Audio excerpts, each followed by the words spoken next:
এটা অ্যাকচুয়ালি বলে আমাদের ভাব বিরিয়ানি, ভাবের বিরিয়ানি। ভাবের বিরিয়ানি। এই চলে যাচ্ছে চিকেন, এইটা বিরিয়ানির মধ্যে টোটালটা চলে যাবে। তুমি কনফার্ম এটা ঠিকঠাক খাবার বানিয়েছো? গ্যারান্টি। আজকে আমরা চলে এসেছি মায়াপুরের বামনপুকুর বাজারে, যেখানে মাত্র 99 টাকা 2 পিস চিকেন, আলু, ডিম দিয়ে বিরিয়ানি পাওয়া যাচ্ছে।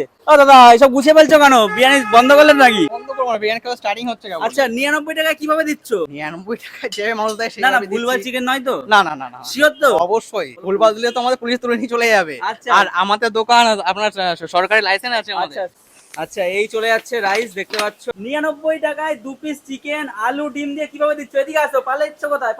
বলো। কাস্টমার খেয়ে বলতে না পারে কোয়ালিটি খারাপ। আচ্ছা, এই যে রাইস আসছে দেখো, তুমি কি আগে থেকে সেদ্ধ করে রাখো না এইভাবে? হ্যাঁ, এটা আগে থেকে বয়েল করা। এটা কিন্তু একদম অন্যরকম সিস্টেমে কিন্তু বিরিয়ানিটা তৈরি হচ্ছে। হ্যাঁ, বিরিয়ানি রাইসটাকে আগে বয়েল করে রেখে এইভাবে কিন্তু যাচ্ছে।